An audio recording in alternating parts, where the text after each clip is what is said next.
Good afternoon. My name is Landon Conner. Thank you for joining us today.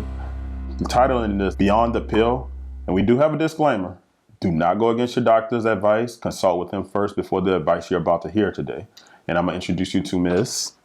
My name is Vio Vanterpool. How are you? I'm doing well. How are you doing today? Happy to be here. I'm blessed to be here. So, Ms. Vio, tell me a little bit about yourself. What sparked the holistic remedies and the holistic medication and path that you're on?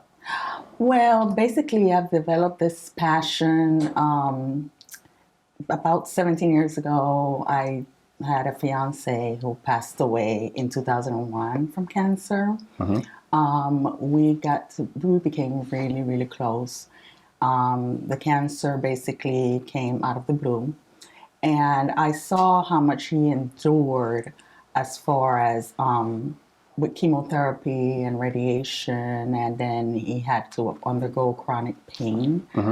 So I could not see him suffering like that. So basically, that is what sparked my interest in holistic remedies. I told myself there has to be a natural way of relieving his pain, relieving his suffering, other than putting toxins in his body, because that's what chemotherapy is. It's nothing but putting toxins in your body that destroys not only the bad cells, but also the white blood cells, which is what your immune system needs to fight disease.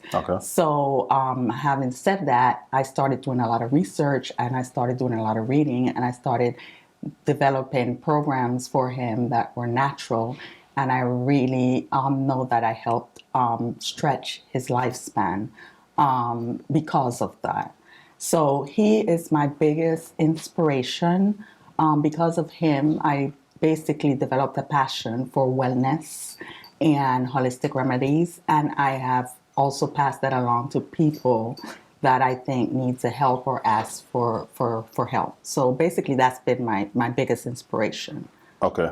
I'm not sure if you're noticing that, but my day job is a pharmacist. Oh, okay. So very interesting. So I know you're expecting me to combat everything that you're saying with medical advice. But honestly, ironically, I do look for solutions beyond the pill. Because as you know, there are a slew of side effects that come from different medication, whether it's cancer, whether it's high blood pressure, whether it's diabetes. And if you ask yourself, like if a layperson asks themselves, why? If I'm on my high blood pressure medication, why aren't I healing? It's because I found that you're treating symptoms and not cutting off the underlying cause. Correct. Now, with cancer, I have done some consultations with cancer, and I found that they're inflamed. Did you have any type of situations where the fiance became depressed because of the inflammation and not seeing like there's a hope before you went holistically? Absolutely. And I have a prime example of that. Because he was in so much pain, because not only because of the tumor, but because of the effects of the chemotherapy and radiation, which basically damaged his nerves a great deal. He was on a slew of medications, which I call the white pill. He was on OxyContin, he was on Neurontin, he was on Zoloft for depression. And if you've been a pharmaceutical, I'm sure you know the effects of taking OxyContin and Neurontin. They're narcotics. Yes. So half the time, they basically it's like you picture yourself cutting yourself, you put a Band-Aid on it. But your skin is really, that cut is really not healed. You just basically put in that Band-Aid for the blood to stop. So that's what OxyContin and Neurontin does. But at the end, it came with a slew of side effects that he underwent. We're talking about depression. We're talking about hallucinations. We're talking about temporary relief. So that was my frustration, So I basically found that simple little things that we eat every day serve as the most powerful painkillers out there. God designed our bodies. He is our designer. So wouldn't you think that he would have designed the remedies out there for when we become ill, when we go through all these diseases versus a man-made pill? So because of him and because what I experienced with him, that's why I believe so strongly in these holistic medications. So it's just not me talking about them, it's me having experienced them and watching it work with someone that I, love dearly. Okay. I'll ask you this. How's that help others come to you and look for, has it helped others come to you and look for some type of solution, some type of remedy, something other than pop a pill? So, Yes, absolutely. Most recently, I have a very good testimony. As a matter of fact, I have an ex-coworker who has become a very close friend of mine, and we were in training together at the same employer. And I remember every single morning at 7 o'clock in the morning, she would go to the cafeteria and come in with this huge container full with grits with melted butter on the top, corned beef, and a tall glass of soda. yikes. Coke. That was her breakfast on a daily basis. And being who I am, it cringed me to see her come in every single day. And ironically, the only seat that was left in the classroom was next to me. So I believe that, God put certain people in our lives for a reason. And I strongly believe that it was meant for her to sit next to me because I made it my duty. She became my little project. It was a really hard project, but, it, became my project to kind of educate her because I could not sit there and watching her come in and eating such foods, knowing the damage it was doing to her. So slowly but surely, I became close to her. And I started talking to her about the effects of her, feeling the way she was feeling. Every afternoon, she would be complaining about her energy dropping, fatigue. She was on high blood pressure medication. She was on high cholesterol medication. And she believed that was the way to go. As a matter of fact, I remember one day she told me, I think I'm going to be taking this. My doctor told me I have to take this for the rest of my life. I get that question. I get that statement all the time. And I'm like, there is no way you can depend on a white pill for the rest of your life. There are other ways. So I slowly started to talk to her and kind of, make her understand that whatever someone that's wearing a white coat is not written in stone per se. And there's other ways. Yeah. So eventually she actually developed an interest in what I had to say. And long story short, I basically ended up putting her on a customized meal plan with foods aided to take care and tackle the conditions she had, that high blood pressure, her cholesterol, which also aided in something that she wasn't really looking for, but it benefited her, which was weight loss. Yeah. So she started following my instructions to the T. And I remember she was due for her checkup. She went to her doctor, and I remember the following day, she came with tears in her eyes and came to my desk. And I would never forget that moment because she gave me this huge hug. And I'm like, okay, you're hugging me. Hi, Mary, how you doing? And she says, V, because she used to call me V, I just have to tell you, I went to my doctor yesterday, and she ordered some blood samples, and I went back for the results. And do you know, she told me that she did not know what I was doing, but whatever it was, to continue doing it, because I no longer needed to be on the blood pressure medication or the cholesterol medication.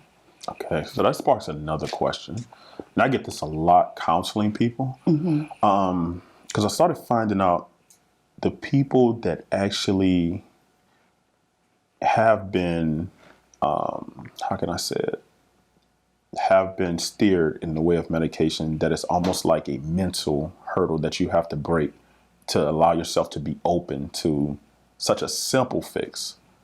Because the now in today's society, I want something that fixes it now. And this basically changes your concept and your thinking to like, okay, this may take some time, but the benefits long term are so much better versus the short term. Yes, I may take an aspirin now or Tylenol now to get rid of this as a Band-Aid.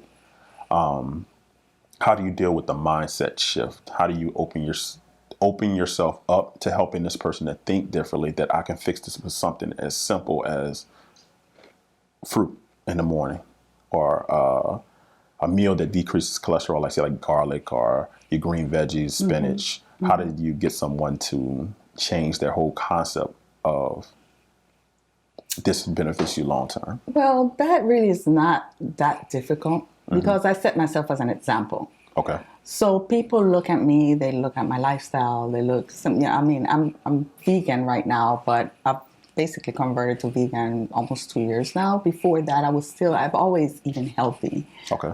Even before I stopped consuming most meats. But they see me as an example. So they figure, basically, I want to be like you. How can I be like you? So if I tell them, okay, being like me takes time, you know. So if I tell them my story, if I tell them what I've been through, if I tell them how I've benefited others, guess what? Now their mindset starts shifting.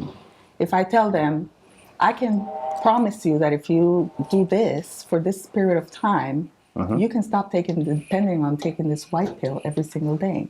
You don't have to worry about if I didn't take it yesterday, oh my God, I'm in trouble, you know? So that's where that mind shift changes. And I always tell them, I go by my motto. My motto is give up a short-term pleasure for a long-term goal. Amen on that one. So I always believe in that every single day. Do you want a temporary fix or do you want longevity? So I always tell people, if you have kids, if you want to be there for your kids, if you want to see them grow, if you want to be there to enjoy grandkids, if you want to be there long term, basically do what I'm telling you to do, because basically my alternative is things that were placed on this earth by our creator, our designer. Okay. What foods, this is a great question because I know people love this. What foods do you find that causes the inflammatory? Because I found in my research looking at different alternatives that the biggest thing was the oils we consume, like canola, vegetable. So what foods did you find in your own research that inflames the body and causes those things like arthritis, high blood pressure, diabetes, anything that has to do with those inflammatory markers? Well, I would say first thing, and you hit it on the mark, there is a lot of inflammatory foods, oils, in the foods that we consume. If you take any, for example, boxed food from your pantry, you turn to the back of that box, you look at the ingredients label, I would say 99.9% of the times you're going to find canola oil in there.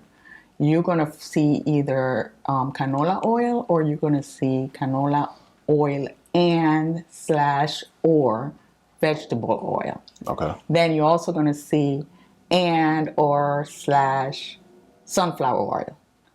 These are all inflammatory oils. And the first thing you should do when you're consuming boxed foods, like your cookies and a lot of those, like your snacks, you're going to notice that a lot of them contain canola oils. They're highly inflammatory because these are highly processed oils. So all the nutrients have been basically stripped. So they cause inflammation, and a lot of times people that are on medication for arthritis, joint pain, muscle pain, they don't realize that it's because of the high consumption of these inflammatory oils. Okay. So basically, I would say to shift your consumption of highly inflammatory oils and replace it with the healthier anti-inflammatory oils. Okay. Any examples of that? For example, number one on my list is coconut oil. And also olive oil is a great anti-inflammatory oil to consume.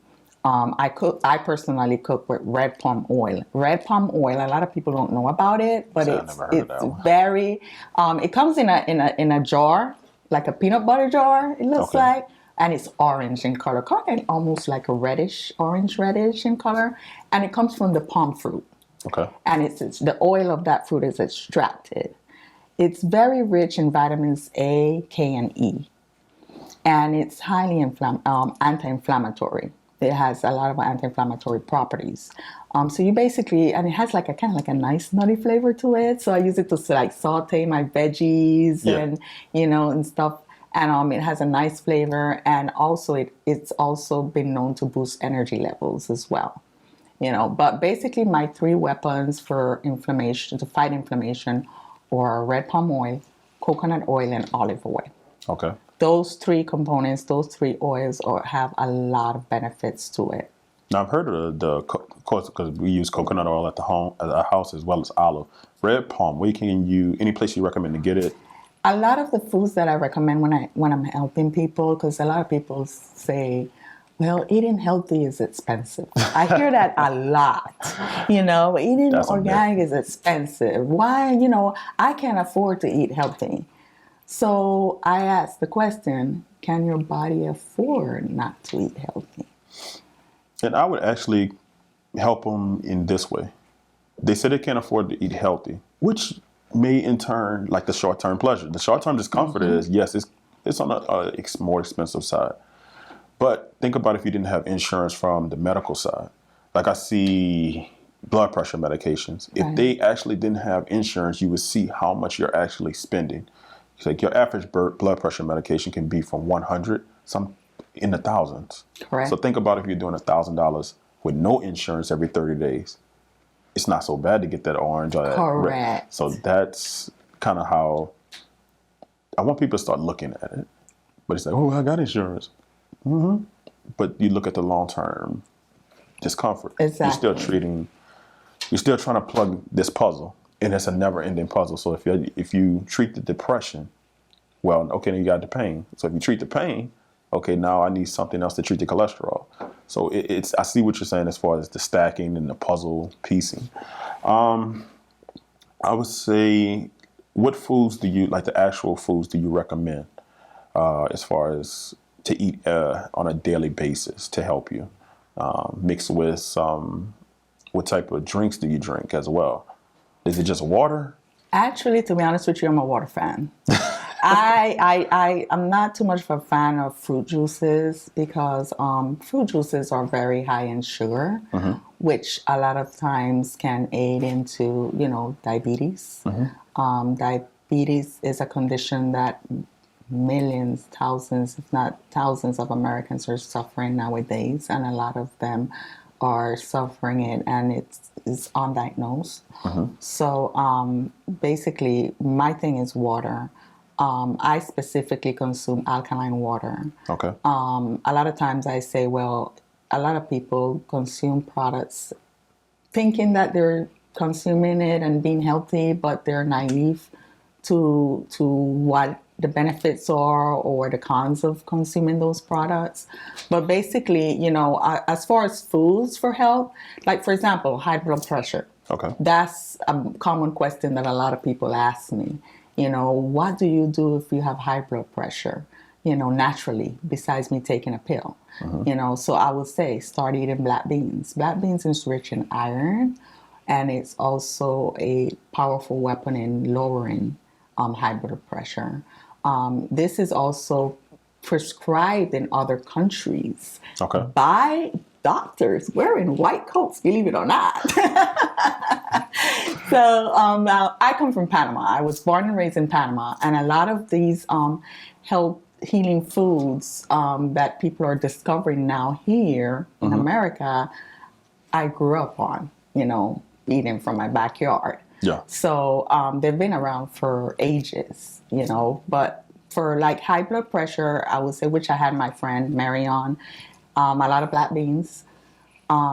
Coconut water is also, believe it or not, a powerful beverage as far as combating high blood pressure. Okay. And then also reducing your sodium intake. A lot of box foods and a lot of frozen foods are very high in sodium. So you don't recommend frozen? Well, it depends. You have to look at the label and you have to make sure that the sodium is not too high. Okay. And I do not recommend just any brand of frozen foods. There are frozen foods out there that are healthier. Usually the organic brands are pretty okay. But my thing is, if you're going to consume frozen foods and something on the go, make sure and look at that sodium, and make sure and pay attention to the amount per serving as well. That is very important. But if you're going through high blood pressure, you should basically minimize your sodium intake. There's a lot of great alternatives as far as seasonings to replace sodium or salt, table salt, like I call it. For example, You find it in your grocery store, Mrs. Dash. I don't know if you've heard of Mrs. Dash seasonings blends.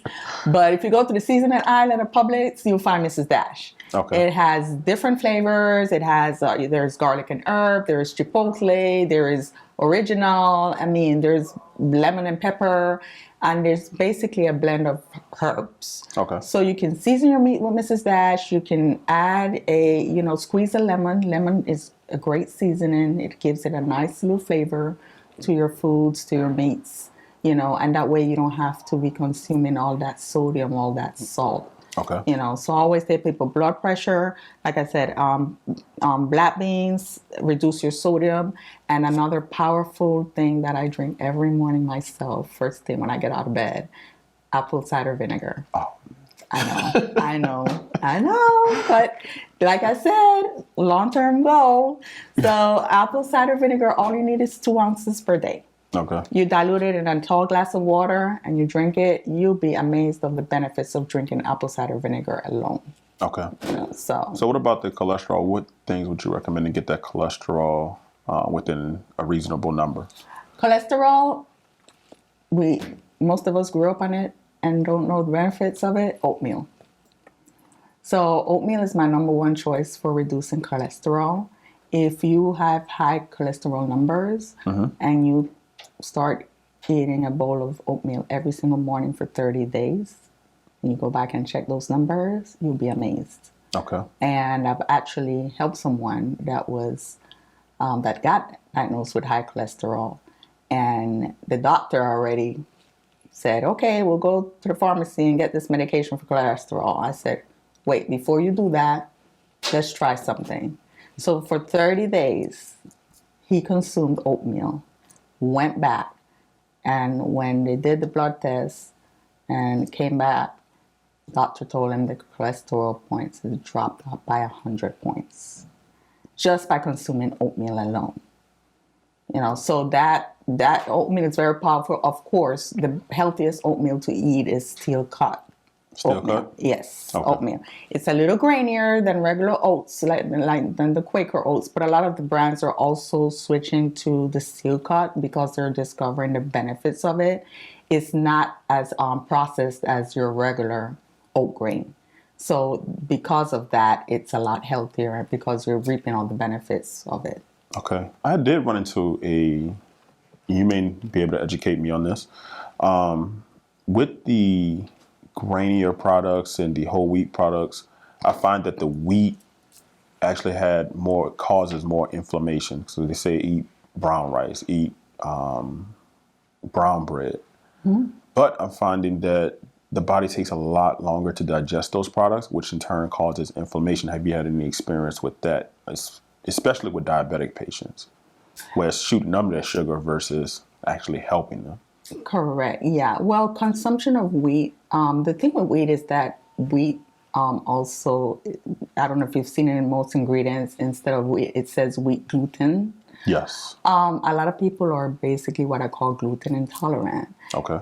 Technically, the body is not designed to digest gluten, even though a lot of us digest it. That's why a lot of people, they cut gluten from their diet and they see a significant improvement in their health as well. Okay. When it comes to wheat products, I always recommend, and I personally use it, what is called spelt or whole spelt. Whole spelt is a grain, it's a live grain. Okay. And it doesn't go through any type of chemical process or any type of basically what they call, like, you will see the ingredients that says refined flour or refined wheat flour. That has gone through a process where the nutrients have been stripped. But whole spelt grain is live grain, which is why a lot of the whole spelt products are meant to be kept frozen. Okay. To keep them alive. It's kind of like a probiotic, where if you get a good probiotic, you should be keeping it in the refrigerator because those are live microorganisms. Okay. So, like for example, breads, I always recommend Ezekiel bread. Ezekiel bread, if you go to Publix, you'll see it in your regular, not in your fridge, you'll see it in the freezer. Freezer? Okay. Because they're live grains, But I will say, I'm not saying stay away from wheat products. I would just say kind of get more educated on it and start consuming more of the live grain products than the whole wheat, because a lot of times people think that by eating whole wheat, they're thinking they're eating the healthier version. But you have to pay attention of the fact that a lot of the wheat products are also processed, and that's the problem. Okay. Have you made any recent discoveries in your journey with eating healthier, and just something like a small nugget that you can give anybody? Well, recently I have been exploring and hearing a lot about MCT oil. MCT oil is something that a lot of people has been buzzing. They've been buzzing about it out there, and it's sparked my interest. Okay. MCT oil is a oil that comes from the coconut oil. So that's why a lot of people get it confused. It's extracted from the coconut oil, and it basically they extract it, and basically it's like a standalone oil. I'm discovering there's a lot of health benefits to consuming MCT oil, especially for women. It's been proven to help with hormonal balance. It's been proven to help with to boost energy levels. MCT oil has also been studied with cancer patients recently, as far as helping and strengthening their immune system as well, and basically replenishing those white blood cells that the system needs in order to fight disease. Okay. So We're going to take a short break, and we'll be right back with Ms. Vio.